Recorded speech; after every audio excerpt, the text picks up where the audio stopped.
तक आपने सुना होगा कि इब्लीस हमेशा इंसान को इबादत से गुमराह करने की कोशिश करता है, मगर आज की ये कहानी इतनी अजीब है कि जिसे सुनकर आप हैरत में पड़ जाएंगे। एक शख्स अंधेरी रात में नमाज अदा करने के लिए अपने घर से निकलता है। रास्ते में बहुत अंधेरा होता है। चलते हुए उसे एक पत्थर से ठोकर लगी, जिसकी वजह से वो गिर पड़ता है और कीचड़ से लथपथ हो गया। कपड़े गंदे हो गए। वो वापस घर लौटा, लिबास बदला और फिर मस्जिद की ओर रवाना हुआ। दूसरी दफा भी कुछ कदम चला था कि फिर दोबारा ठोकर लगी और वो फिर गिर पड़ा, मगर उसकी हिम्मत कम ना हुई। वो फिर घर लौटा, कपड़े बदले और एक बार फिर मस्जिद की ओर रवाना हुआ। इस बार दरवाजे पे एक अजनबी खड़ा था। उसके हाथों में एक चमकता हुआ चिराग था।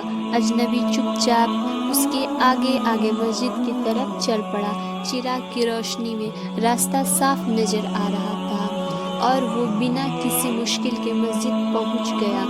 होने के बाद वह बाहर निकला तो देखा कि वह अजनबी अभी भी खड़ा था, मानो उसे घर छोड़ने के लिए रुका हो। नमाजी को अजनबी पे शक हुआ और उसने उससे पूछा, आप कौन हैं? अजनबी ने जवाब दिया, मैं इब्लीस हूँ।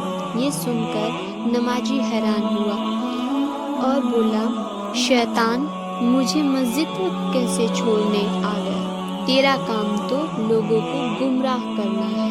इब्लीस हंसते हुए बोला, जब पहली बार तू गिरा तो अल्लाह ने तेरे सारे गुनाह माफ कर दिए। जब तू दूसरी दफा गिरा तो अल्लाह ने तेरे पूरे खानदान को बख्श दिया। मुझे डर था कि अगर तू तीसरी बार गिरा तो अल्लाह पूरे गांव को बख्श देगा, इसलिए मैं चिराग लेकर आया था कि तू बिना गिरे मस्जिद पहुंच जाए। ये सुनकर नमाजी की आंखों में आंसू आ गए। सजदे में गिरकर अल्लाह का शुक्र अदा किया कि उसकी मेहनत और नियत को अल्लाह ने कबूल किया।